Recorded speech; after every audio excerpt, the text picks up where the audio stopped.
السلام علیکم ورحمۃ اللہ وبرکاتہ۔ 10 ایسے جھوٹ جو ہر سنی کو شیعہ کے بارے میں بتائے جاتے ہیں، چاہے وہ عام سنی ہو یا خاص سنی ہو، یعنی کسی مدرسے میں پڑھنے والا ہو، دینی تعلیم یا مذہبی گھرانے سے اس کا تعلق ہو، یا عام شخص ہو اس کا تعلق نہ بھی ہو۔ میں نے ایسے لوگوں کو دیکھا ہے جو دیاڑی دار لوگ ہوتے ہیں ہمارے اہل سنت کے اندر، ہمارے ریلیٹڈز میں سے، ہمارے خاندان میں، کہ جن کو دین کے بارے میں کچھ معلومات نہیں ہوتی، ان کو کچھ پتہ نہیں ہوتا سوائے نماز روزہ کے کہ بھائی 5 ٹائم نماز پڑھنی ہے، حلال، اتنا ان کو معلوم ہوتا ہے۔ لیکن یعنی جن کو دین کی گہرائی کا علم نہیں ہے، وہ لوگ بھی جب بات ان سے آپ کر رہے ہو تو وہ آپ کو بتائیں گے کہ شیعہ کے بارے میں کہ یہ لوگ تو یہ کیوں کافر ہیں، وہ آپ کو اس کی ساری وجوہات بتا رہے ہوں گے، تو آپ کو سن کے بڑی حیرت ہو رہی ہوگی۔ تو ایسے لوگوں کے ساتھ جب میں بیٹھا ہوں اور اپنے رشتہ داروں میں، دوست احباب کے اندر، عام لوگوں میں، تو میں نے ان سے جو باتیں سنی ہیں، مثلا ایک شخص سے میں نے یہ بات سنی کہ میں نے اس سے کہا کہ تم نے آپ کے بچے کس اسکول میں پڑھتے ہیں؟ تو انہوں نے کہا کہ پہلے وہاں پڑھتے تھے، تو وہاں سے میں نے نکال کے دوسرے اسکول میں ڈالا۔ تو میں نے وجہ پوچھی کہ اس اسکول سے کیوں نکالا آپ نے؟ تو اس نے کہا کہ وہاں کا جو پرنسپل تھا نا وہ شیعہ تھا۔ تو میں نے کہا تو کیا ہوا؟ تو کہنے لگا کہ نہیں، شیعہ تو ایسے کرتے ہیں، یعنی شیعہ مسلمان نہیں ہے۔ پھر اس کی بہت ساری وجوہات اس نے بتائی۔ میں نے کہا آپ کو کس نے بتایا؟ تو پھر اس نے کہا کہ ہمارے گھر میں جو قاری صاحب آتے ہیں تو قاری صاحب نے بتایا کہ جی یہ مسلمان نہیں ہوتے، تو اس طرح میں نے نکال دی۔ تو یہ جو ساری وہ باتیں ہیں، ان میں اٹھنے بیٹھنے کے بعد لوگوں میں جو عام لوگوں کے دماغ میں بھری جاتی ہیں، اور یہ وہ چیزیں ہیں جس سے ہم خود بھی گزرے ہیں اور ہمیں بھی بتائی جاتی رہی ہیں۔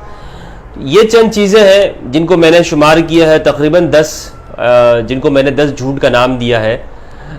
یہ 10 بہانے کے لیں یا 10 جھوٹ کے لیں، یہ وہ 10 چیزیں ہیں جو عام سنی کو بتائی جاتی۔ سب سے پہلی تو یہ بات ہے، آپ کسی بھی شیعہ کے بارے میں پوچھیں گے نا سنی سے، تو وہ کہتے ہیں کہ یہ شیعہ لوگ جو ہے نا، یہ حضرت علی کو خدا مانتے ہیں، یعنی شیعہ لوگ حضرت علی کو اللہ سبحانہ و تعالیٰ سے، نبی اکرم صلی اللہ علیہ وآلہ وسلم، قرآن مجید، ہر ایک سے بڑھ کر وہ حضرت علی کو مانتے ہیں، گویا کہ حضرت علی کی پوجا کرتے ہیں معاذ اللہ۔ یہ بات بتائی جاتی ہے کہ گویا شیعہ لوگ وہ علی کو ہی سب کچھ مانتے ہیں۔ سب کچھ سے مراد کہ وہ خدا بھی مانتے ہیں، اللہ بھی مانتے ہیں، رب العالمین وغیرہ بھی۔ یہ ایک عام تصور ذہن میں بٹھایا جاتا ہے۔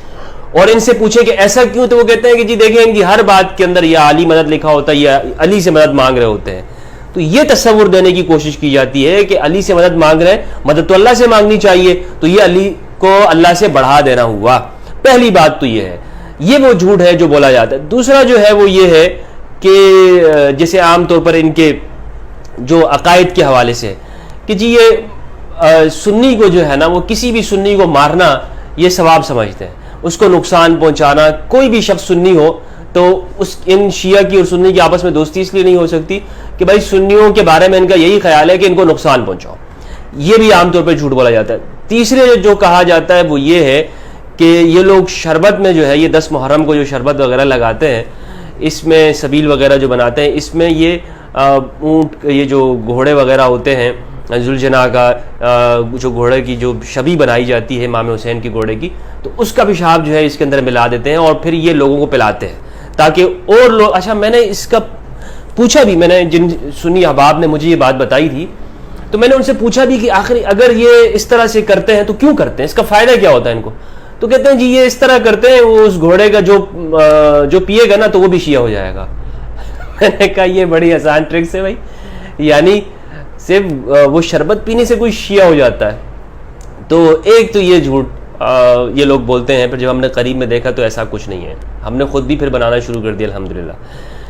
چوتھی جو بات ہے وہ یہ ہے کہ یہ لوگ گھوڑے کی پوجا کرتے ہیں، اور کچھ تصویریں ایسی دکھائی جاتی ہیں کہ جس میں لوگ ذوالجناح کی تعظیم کرتے ہیں اور اس کا وہ فلسفہ ہے ان کے ہاں، لیکن یہ ایک جھوٹ کر کے یہ پیش کیا جاتا ہے کہ جی یہ لوگ گھوڑے کی پوجا کرتے ہیں۔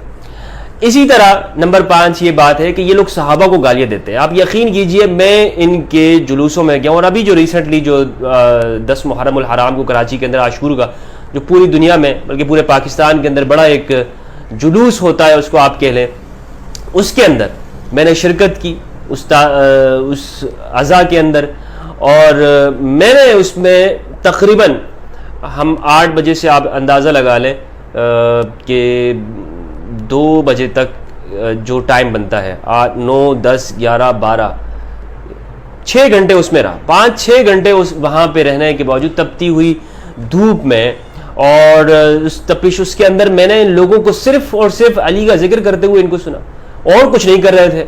کسی کو گالی دینا میں نے دیکھا ہی نہیں ان کو. اور انہیں معلوم کیسے، یعنی کچھ لوگ سمجھتے ہوں گے کہ بھئی میرے سامنے نہیں کر رہے ہوں گے، وہاں پہ انہیں کون روکنے والا ہے؟ اور 1-2 بندے تو ہوتے نہیں، ہزاروں بندے ہیں.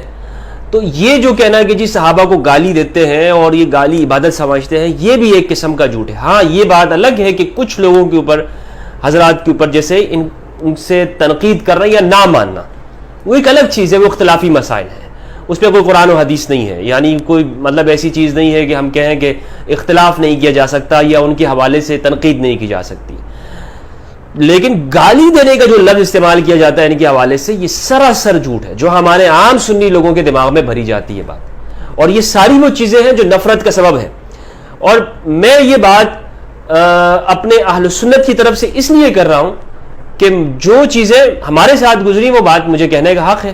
یہ تو میں نہیں کر سکتا کہ جی شیعہ کیا کرتے ہیں سنیوں کے بارے میں. یہ کام ان کے لوگوں کا ہے کہ وہ بتائیں کہ بھائی ہمارے بارے میں ان کے کیا جھوٹ بولے جاتے ہیں، اگر بولے جاتے ہیں تو یہ وہ بتائیں. ہاں میں صرف وہ بتاؤں گا کہ جو میں نے سنی ہے چیز. یہ بالکل دیانتداری نہیں ہوگی کہ آپ مجھ سے یہ بھی مطالبہ کریں کہ جی یہ بھی بتاؤں کہ شیعہ ہمارے بارے میں کیا جھوٹ بولتے ہیں. بھائی بولتے ہوں گے اگر کسی نے بولا ہے، لیکن ہمارے ذہنوں میں جو تھا، یہ ہماری سوسائٹی اور معاشرے کے اندر اہل السنہ کے اندر جو کچھ کہا جاتا ہے، تو میں نے آج وہ یہ بیان کر رہا ہوں. اسی طرح یہ کہ شام غریبہ کے اندر یہ لوگ بتی بجھا کے، لائٹیں بجھا کے، مرد عورت سب مل کر جو ہے وہ سب کچھ ایسا کچھ کام بے حیائی کے کام کرتے ہیں. یہ بھی ایک جھوٹ اور من گھڑت قسم کی باتیں کی جاتی ہیں، کیونکہ آج کل تو سب کچھ جو ہے وہ لائیو چل رہا ہوتا ہے. ہم نے خود لائیو دیکھا، ٹی وی کے اوپر ہر ایک بندہ دیکھ رہا ہوتا ہے، وہاں پر فوج، رینجرز اور پولیس کی ساری گاڑیاں کھڑی ہوتی ہیں، ان کی جو بھی امام بارگاہ ہوتا ہے وہاں شام غریبہ ہو رہی ہوتی ہے. تو یہ جھوٹ ایک سراسر جو ہے اس بارے میں پھیلایا گیا شام غریبہ کے حوالے سے. اسی طرح نمبر 7 ان کو، یعنی یہ ایک بہت بڑا جھوٹ، بہت بڑا. میں نے بڑے بڑے علماء جن کو کہا جاتا ہے، میں نے ان کو سنا، ان کی سپیچز، وہ چیلنج کر کے کہتے ہیں کہ جی ان کو ان کے باپ کا نام معلوم نہیں ہے. یعنی ان کے ذاکرین کے بارے میں مجھے خود بتایا گیا کہ ذاکر جو شام غریبہ کے اندر جو معاذ اللہ جو کام جو کیا جاتا ہے، اس کے بعد جو بچہ پیدا ہوتا ہے وہ ذاکر بنتا ہے. استغفر اللہ، بے حیائی تک کی جو ہے انتہا کر دی ہے، بہتان اور افتراء پر درازی کی. یہ جو جھوٹ بولے جا رہے ہیں، یہ ساری باتیں میں اس لیے کر رہا ہوں کہ یہ ہمارے ہاں یہ جھوٹ بولے جاتے ہیں. ایسا نہیں ہے کہ لوگ یہ جو نفرت ہوتی ہے ویسی ہو جاتی ہے، لوگ ویسے ہی نفرت کرتے ہیں. بھائی اس کو بڑے طریقے کے ساتھ نفرت کی طرف لوگوں کو لے کے آیا جاتا ہے.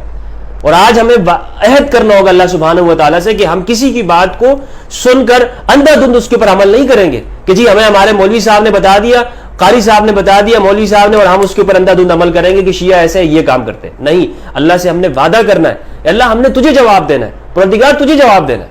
کچھ لوگ یہ کہیں گے کہ جی مفتی ہمدرد تو شیعہ ہے. یار اگر مجھے شیعہ ہونا ہوتا تو آپ مجھے روک سکتے تھے، منع کر سکتے ہو. میں دیوبندی ہوا، دیوبند کے مدرسے میں پڑھا، بریلوی ہوا، آپ سے پوچھ کر ہوا. میں اگر میرے شیعہ ہونا ہوتا یا میں شیعہ ہوتا تو میں سیاہ لباس پہن کر کسی مجلس کیوں نہ پڑھ رہا ہوتا. مجلس پڑھنا ویسے کوئی شیعہ ہونے کی علامت نہیں ہے، لیکن میں جا کے چھری چاقو لے کے ماتم کیوں نہ کرتا بھائی اگر میں شیعہ ہوتا. آپ روک سکتے ہیں مجھے شیعہ ہونے سے؟ اب میں آپ سے صحیح بات بتا رہا ہوں، خدا کی قسم جس دن میرا دل مطمئن ہوا میں اعلان کروں گا کہ میں شیعہ ہوں. اور شیعہ شیعہ علی کے معنی میں نہیں، جو مروج شیعہ ہے، فقہ جعفریہ جس کو کہتے ہیں، میں اعلان کر دوں گا. کیا میں آپ سے خوف کھاتا ہوں؟ اتنی باتیں کرتے ہوئے آپ سے نہیں ڈرا، میں تکفیریوں سے نہیں خوف کھایا میں نے، لیکن میں کیا اس بات سے خوف کھا جاؤں گا کہ دنیا کیا کہے گی کہ جی میں شیعہ ہوں کہ نہیں ہوں؟ جس دن میں نے اعلان کرنا ہوا نا، میں کہہ دوں گا کہ میں شیعہ ہوں. لیکن جب میں ہوں نہیں تو مجھے آپ کی باتوں کا فرق نہیں، اور نوٹس بھی نہیں لیتا ہوں میں آپ کی باتوں کا.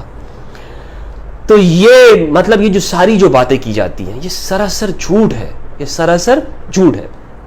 اسی طرح کہتے ہیں کہ جی یہ لوگ تقیہ کرتے ہیں. اب تقیہ جو ہے ایک اصطلاح ہے، یعنی تقیہ کرنا، ہمارے پاس ہم سنی بھی تقیہ کر رہے ہوتے ہیں، ایسا نہیں کہ ہم تقیہ نہیں کرتے، بہت سارے معاملات کے اندر ہم تقیہ کر رہے ہوتے ہیں. تقیہ ایک شرعی اصطلاح ہے، قرآن مجید کے اندر ہے، اس جگہ جگہ پر حکم ہے. یعنی حضرت عمار بن یاسر رضی اللہ تعالیٰ عنہ کو آپ صلی اللہ علیہ وآلہ وسلم نے اجازت دے دی. تفصیلی موضوع ہے انشاءاللہ، اس پہ میں نے الگ سے بھی ریکارڈ کیا ہوا ہے، بالکل تفصیلی تقیہ آپ لکھیں گے اور یوٹیوب کے اوپر میرا بیان اس کے اوپر ریکارڈ موجود ہے. لیکن یہ بات کرنا کہ جی ہر بات کے اندر تقیہ کرتے ہیں, یہ بات غلط ہے, درست, یہ جھوٹ بولا جاتا ہے. اسی طرح یہ کہ نمبر 9 جو جھوٹ ہے وہ یہ ہے, یہ لوگ ماتم اس لیے کرتے ہیں کہ انہوں نے امام حسین کو شہید کیا.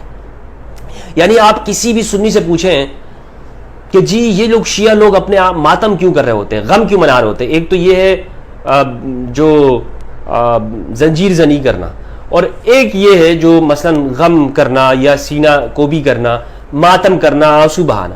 تو یہ کہیں گے کہ جی یہ لوگ اس لیے رو رہے ہیں کیونکہ انہوں نے امام حسین کو بلا کے شہید کیا تھا.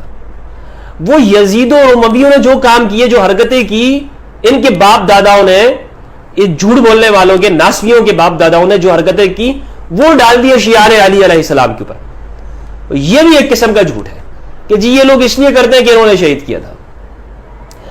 اسی طرح ایک جھوٹ جو میں نے سنا ہے وہ یہ ہے کہ ان کا جو کعبہ ہے وہ عراق کے اندر ہے. اب کعبہ جو ہے, یعنی کعبہ سے مراد, یہ تعظیم کا لفظ نہیں, کعبہ سے مراد بیت اللہ مراد لیتے ہیں. یعنی ہم یہ کہتے ہیں نا کہ جس طرح, یعنی یوں مشہور کر دیا ہے کہ سنی حج بیت اللہ جا کے کرتے ہیں مسجد حرام میں, ٹھیک ہے, مکہ کے اندر, سعودی عرب کے دے وہاں جا کے کرتے ہیں, اور یہ شیعہ لوگ عراق جا کے حج کرتے ہیں. شیعہ لوگ عراق جا کے حج کرتے ہیں. دیکھیں ثواب کا جو بیان ہے, جو اربعین وغیرہ کی زیارات ہے یا عاشور کے دن جاتے ہیں, ثواب کا میں انکار نہیں کر رہا ہوں کہ وہ ان کے ہاں اس کا تصور موجود نہیں ہے کہ وہ اس کا ثواب ہے یا نہیں ہے. یعنی جو حج جو شرعی فریضہ ہے, جو قرآن مجید کے اندر جو بیان ہے, ٹھیک ہے, وَلِلَّهِ عَلَى النَّاسِ حِجُّ الْبَيْتِ مَنِ اسْتَطَاعَ إِلَيْهِ سَبِيلًا, یہ والا جو حج ہے یہ اس بارے میں کہا جاتا ہے کہ شیعہ لوگ یہ بھی کربلا میں کرتے ہیں. یہ بات درست نہیں ہے, یہ بات درست نہیں ہے. یہ والا حج یعنی جو شرعی فریضہ ہے, جو ہر صاحب استطاعت شخص کے اوپر, جس کے پاس زیادہ راہ کا استطاعت ہو, اس کے اوپر جو فرض ہے, جس طرح نماز روزہ ہے, وہ والا حج کہاں پر ہے؟ مسجد حرام کے اندر, کعبہ کے اندر ہے. یہ کربلا اور عراق کے اندر نہیں ہوتا. ہاں وہاں پہ جانے کو یہ ثواب ضرور سمجھتے ہیں, لیکن یہ حج نہیں ہے. تو بہرحال یہ جو 10 باتیں میں نے آپ کو بتائی, یہ وہ عام چیزیں ہیں جو ہمارے ہاں اس لیے بتائی جاتی ہیں تاکہ شیعہ سنی کے درمیان میں آپس میں نفرت ہو اور دونوں ایک دوسرے سے دوری پیدا کریں. اور اس میں نفرت اور انتہا پسند واعظین نے اہم کردار ادا کیا ہے. جعلی پیروں نے, 2 نمبر وائزوں نے, اور درس نظامی فیل خطیبوں نے یہ کام کیا. جو ہمارے ہاں سب سے بڑا خطیب کون ہوتا ہے سنیوں میں؟ جو درس نظامی کے اندر راسب آتا رہے, فیل ہوتا رہے, وہ بڑا خطیب ہوتا ہے. یہ ہمارے, ہم دیکھتے رہے ہیں, ہم ممتاز معاشرف آتے تھے, لیکن خطابت کے اندر ہم سے وہ بندہ آگے ہوتا تھا کہ جو سب سے راسب ہوتا تھا, فیل ہوتا تھا. تو جو فیل خطیب ہے انہوں نے اپنے نوٹ چھاپنے کے لیے ہمارے اہل سنت کے اندر یہ کیا کہ شیعہ کے خلاف نفرت انگیز چیزیں پھیلاتی.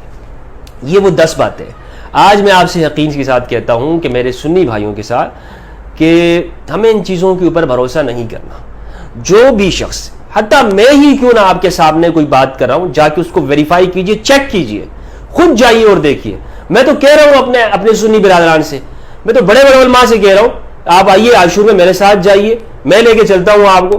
شام غریبہ کے بارے میں آپ کے ذہن میں سوالات ہیں, میں آپ کو لے کے چلتا ہوں, وہاں بیٹھیں گے دونوں, انشاءاللہ دیکھیں گے, اور اگر کوئی بات ایسی نظر آئی ہم اس کو اسی طرح سے بیان کر دیں گے. لیکن اللہ کے لیے گواہی دینی ہے, مذہب اور فرقے کے لیے تو گواہی نہیں دیں گے ہم کہ جی جو میرا فرقہ ہے, فرقے والا کیا ناراض ہو. ہمت ہے کسی مولوی کے اندر, دیوبندی یا بریلوی کے اندر, وہ آئے اور وہ چلا جائے شام غریبہ میں, کہ جی ہمیں تو بتایا جاتا ہے کہ یہ لوگ شام غریبہ میں اس طرح کا کام, بے حیائی کا کام کرتے ہیں, لیکن میں خود اپنی آنکھوں سے جا کے دیکھ لوں آیا اس طرح ہے بھی یا نہیں. ہمت ہے کسی میں, کرے اس طرح کے, ہمت کر کے وہ آئے. اور خدا کے لیے گواہی دینا بہت مشکل ہے. جھوٹ بولنا تو آسان ہوتا ہے, لیکن خدا کے لیے, اللہ اور اس کے رسول کے لیے گواہی دینا کہ انسان اپنی آنکھوں سے جو چیز دیکھے اس کو بیان کرے. میری گزارش ہے کہ ہم صحیح بات بیان کریں, درست بات بیان کریں, ورنہ رسالت مآب صلی اللہ علیہ وآلہ وسلم کا فرمان ہے, کفا بالمرء کذبا ان یحدث بکل ما سمع. رسول اللہ صلی اللہ علیہ وآلہ وسلم نے ارشاد فرمایا, آدمی کے جھوٹا ہونے کے لیے اتنی بات کافی ہے کہ وہ ہر سنی سنائی بات کو آگے پہنچا دے. والسلام علیکم ورحمۃ اللہ وبرکاتہ.